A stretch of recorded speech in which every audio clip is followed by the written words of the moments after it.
എല്ലാ പ്രിയപ്പെട്ടവർക്കും ക്രിസ്തുയേശുവിൻ്റെ നിസ്തുല നാമത്തിൽ സ്നേഹവന്ദനം. ഇന്നത്തെ നമ്മുടെ ധ്യാനത്തിനായി അപ്പോസ്തല പ്രവൃത്തികൾ 12-ാം അധ്യായം 5-ാം വാക്യം. അപ്പോസ്തല പ്രവൃത്തി 12:5. ഇങ്ങനെ പത്രോസിനെ തടവിൽ സൂക്ഷിച്ചു വരുമ്പോൾ സഭ ശ്രദ്ധയോടെ അവന് വേണ്ടി ദൈവത്തോട് പ്രാർത്ഥന കഴിച്ചു പോന്നു. കർത്താവിൻ്റെ പരിശുദ്ധ നാമം വാഴ്ത്തപ്പെടുമാറാകട്ടെ. അപ്പോസ്തല പ്രവൃത്തി 12-ാം അധ്യായത്തിൻ്റെ ആരംഭം മുതൽ ഏറെക്കുറെ 25-ാമത്തെ വാക്യം വരെ വായിക്കുമ്പോൾ പത്രോസിനെ തടവിലാക്കുന്നതും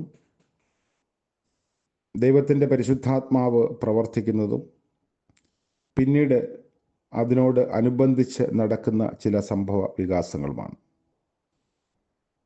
ക്രൈസ്തവ സഭ ആരംഭം മുതൽ പീഡിപ്പിക്കപ്പെട്ട ചരിത്രമാണ് ഉള്ളത്. ഈ കാര്യത്തിൽ സാത്താൻ പലരിലൂടെ പല ശ്രമങ്ങൾ നടത്തിയിട്ടുണ്ട്. സഭയ്ക്കുള്ളിൽ വിശ്വാസികളെ ഉപയോഗിച്ചിട്ടുണ്ട്. യഹൂദ കോടതിയും സഭയ്ക്കെതിരെ വാളോങ്ങി. സ്തെഫാനോസിൻ്റെ മരണത്തിനും തുടർന്ന് വിശ്വാസികളുടെ ചിതറിപ്പോക്കിനുമൊക്കെ ഇടയായി. ഇവയെല്ലാം അനുഗ്രഹ മുഖാന്തരങ്ങളായി ദൈവം ഉപയോഗിച്ചു. ഇവിടെ ഹേരോദാവ് സഭാ നേതൃത്വത്തിനെതിരെ വാൾ ഓങ്ങി. യോഹന്നാന്റെ സഹോദരനായ യാക്കോബിനെ വാളുകൊണ്ട് കൊന്നു എന്ന് നമ്മൾ വായിക്കുന്നു. ന്യൂനപക്ഷത്തെ പ്രീണിപ്പിച്ച് പലസ്തീനിൽ സമാധാനം നിർത്തണമെന്ന് ഉള്ളതായിരുന്നു ഹെരോദാവിൻ്റെ ലക്ഷ്യം. യാക്കോബിനെ വധിച്ചത് യഹൂദന്മാർക്ക് പ്രസാദമായി. അങ്ങനെ പത്രോസിനെയും പിടിച്ചു. പെരുന്നാൾ ആയിരുന്നതുകൊണ്ടും അവനെ തടവിലാക്കി എന്ന് വായിക്കുന്നു. പത്രോസിനെ വിശ്വാസികളുടെ ഇടയിൽ ഉണ്ടായിരുന്ന സ്വാധീനം കണക്കിലെടുത്ത് സൂക്ഷ്മതയോടെ കാപ്പാൻ പടയാളികൾക്ക് കർശന നിർദ്ദേശം നൽകി.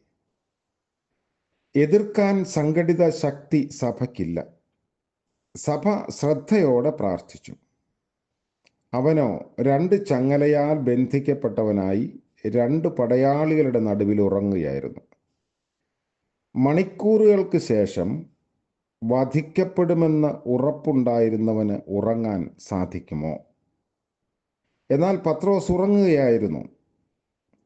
ഫിലിപ്പിയിലെ ജയിലിൽ ചങ്ങലയിൽ കിടന്ന പൗലോസും ശീലാസും അർദ്ധരാത്രിക്ക് ദൈവത്തെ പാടി സ്തുതിച്ചുകൊണ്ടിരുന്ന സംഭവം അപ്പോസ്തല പ്രവൃത്തികൾ നമ്മൾ വായിക്കുന്നു.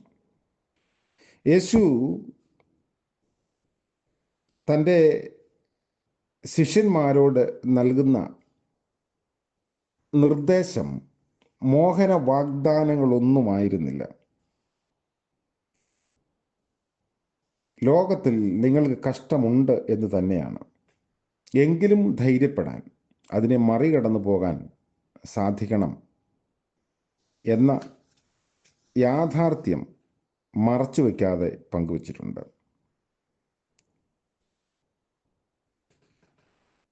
യേശു കയ്യിൽ മാ സ്വൈരം എന്ന് പാട്ടുകാരൻ പാടിയത് നമുക്കറിയാം. ഇതേ അനുഭവത്തിൽ ഇളകി മറിയുന്ന തിരമാലയ്ക്കിടയിൽ ഒരു പാറ, അതിൻ്റെ വിള്ളലിൽ വീണ് കിളിർത്ത ചെറുമരത്തിൽ ഒരു വാനമ്പാടി തിരമാലകളുടെ ഇളക്കപ്പെരുകം ശ്രദ്ധിക്കാതെ ഇരുന്ന് മനോഹര ഗാനം പാടുന്നു. ഇരിക്കുന്ന ചെറുമരത്തിൻ്റെ വേരുകൾ ഇളക്കമില്ലാത്ത പാറമേൽ ഉറപ്പിക്കപ്പെട്ടിരിക്കുകയാണ്. പാതാളവാതിലുകൾ ജയിക്കാത്ത പാറമേൽ ഉറപ്പിക്കപ്പെട്ടിരിക്കുന്ന സ്വർഗരാജ്യത്തിൻ്റെ താക്കോൽക്കാരനാണ് പത്രോസ്. വധിക്കാൻ ഉയർത്തപ്പെട്ടിരിക്കുന്ന വാളിന് കീഴെ പടയാളികളുടെ മധ്യേ സുഖനിദ്രയിലായിരിക്കുന്നു. പത്രോസ് കർത്താവിനെ തള്ളിപ്പറഞ്ഞ ആളാണ്. എനിക്കവനെ അറിയില്ല എന്ന് 3 തവണ മറുതലിച്ച് പറഞ്ഞ ആളാണ്. കർത്താവിൻ്റെ മരണത്തിന് ശേഷം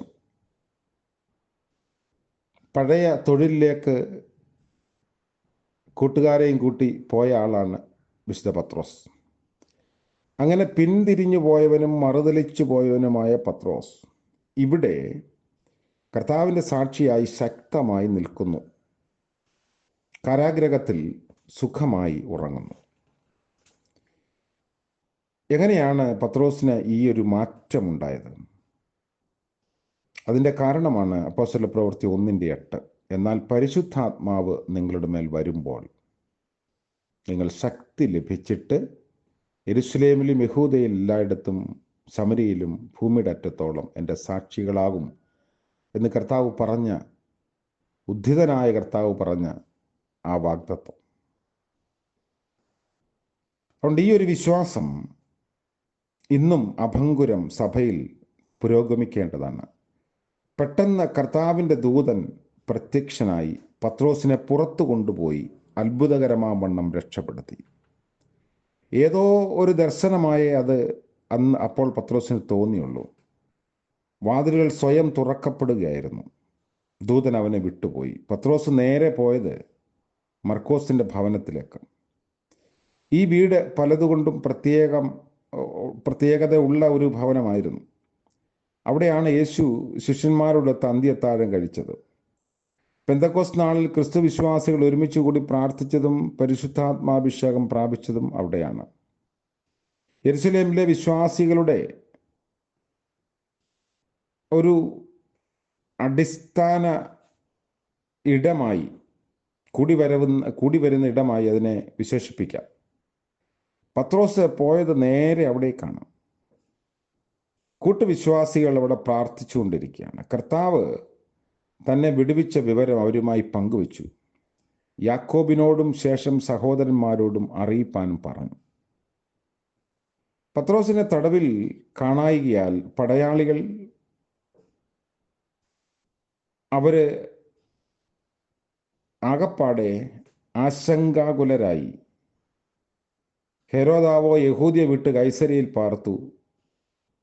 24-ാമത്തെ വാക്യത്തിൽ നമ്മൾ വായിക്കുന്നു, ദൈവവചനമോ മേൽക്കുമേൽ പരന്നുകൊണ്ടിരുന്നു. ഈ ഭാഗം നമുക്ക് നൽകുന്ന സന്ദേശങ്ങൾ പലതാണ്. സഭ ഇങ്ങനെയുള്ള ക്രൈസിസുകളിൽ എടുക്കേണ്ട നിലപാടുകൾ എന്തായിരിക്കണം? അതിനെക്കുറിച്ച് നമുക്ക് അടുത്ത ദിവസം ധ്യാനത്തിൽ പങ്കുവയ്ക്കാം. ദൈവം നമ്മളെ അനുഗ്രഹിക്കട്ടെ. പ്രാർത്ഥിക്കാം. കരുണ നിറഞ്ഞ വാഴ്ത്തപ്പെട്ട കർത്താവേ, സ്വർഗീയ പിതാവേ, മനോഹരമായ പുതിയ പ്രഭാതം ദാനമായി നൽകിയതോർത്ത് സ്തോത്രം. ഇന്നത്തെ പകൽക്കാലം ജീവിപ്പാൻ ആവശ്യമായ ബലവും കൃപയും ഊർജവും ഞങ്ങൾക്ക് നൽകണമേ. അവിടുത്തെ കൃപയിൽ ശരണപ്പെടുന്നു കർത്താവേ. അവിടുന്ന് ഞങ്ങളുടെ കണ്ണിനെ കണ്ണുനീരിൽ നിന്നും പ്രാണനെ മരണത്തിൽ നിന്നും കാലിനെ വീഴ്ചയിൽ നിന്നും കാക്കുന്ന ദൈവമാകിയാൽ സ്തോത്രം.